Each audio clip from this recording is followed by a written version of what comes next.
दुनिया के 7 अजूबों में शामिल ताजमहल एक ऐसी इमारत है जो प्रेम और वास्तुकला का अद्वितीय संगम प्रस्तुत करती है। इसे मुगल सम्राट शाहजहां ने अपनी प्रिय बेगम मुमताज की याद में बनवाया था। प्रेम और कला की यह अनुपम कृति आज भी करोड़ों लोगों को अपनी ओर आकर्षित करती है। मुमताज महल के मकबरे की छत में एक रहस्यमय छेद मौजूद है।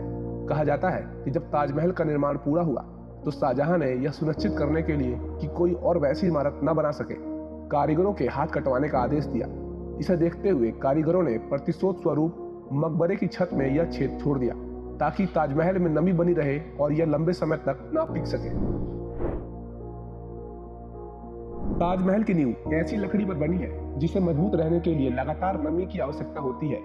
यह नमी यमुना नदी के पानी से मिलती है। यदि यमुना नदी वहां न होती तो ताजमहल की नींव कमजोर होकर गिर सकती थी। ताजमहल के चारों ओर बनी चारों मीनारें हल्की सी बाहर की ओर झुकी हुई हैं। यह डिजाइन इस तरह से बनाया गया है कि किसी प्राकृतिक आपदा जैसे भूकंप या आकाशीय बिजली के कारण मीनारें गिरे तो मुख्य गुंबद पर न गिरकर बाहर की ओर गिरे। आमतौर पर भारत की सबसे ऊंची मीनार के रूप में कुतुब मीनार को जाना जाता है, जिसकी ऊंचाई 72.5 मीटर है। लेकिन कम ही लोग जानते हैं कि ताजमहल की ऊंचाई 73 मीटर है, जो कि कुतुब मीनार से अधिक है। ताजमहल के बगीचे में लगे फव्वारे बिना किसी मशीन या मोटर के चलते हैं। इन फव्वारों के नीचे एक जलाशय टंकी होती है जो एक साथ भरती है और पानी के दबाव के कारण एक साथ पानी छोड़ती है। द्वितीय विश्व युद्ध, भारत पाक युद्ध और 9/11 के हमलों के दौरान भारतीय पुरातत्व सर्वेक्षण विभाग ने ताजमहल को हमलों से बचाने के लिए बांस और हरे रंग की चादर से ढक दिया था ताकि दुश्मन इसे ना पहचान सके। एक लोकप्रिय किंवदंती है कि शाहजहां ने ताजमहल बनवाने वाले कारीगरों के हाथ कटवा दिए ताकि वे वैसा ही दूसरा स्मारक न बना सके। परंतु इतिहास बताता है कि इन कारीगरों ने आगे भी कई भव्य इमारतों का निर्माण किया, जिनमें दिल्ली का लाल किला प्रमुख है। इनमें से एक प्रमुख कारीगर उस्ताद अहमद लाहौरी थे। ताजमहल की दीवारों में 27 प्रकार के दुर्लभ पत्थरों का उपयोग किया गया था, जो चीन, तिब्बत और श्रीलंका जैसे देशों से मंगवाए गए थे। लेकिन बाद में ब्रिटिश शासन के दौरान इनमें से कई कीमती पत्थर निकाल लिए गए। 1632 से 1653 के बीच बने ताजमहल पर उस समय 32 मिलियन रुपए खर्च किए गए थे।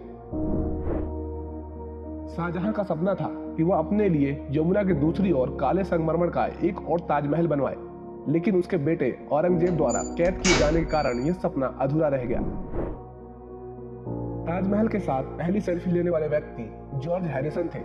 यह फोटो उस समय ली गई थी जब सेल्फी का दौर भी नहीं था। ताजमहल दिन के अलग अलग समय में विभिन्न रंगों में दिखाई देता है। सुबह गुलाबी, दोपहर में सफेद और चांदनी रात में यह सुनहरे रंग का प्रतीत होता है।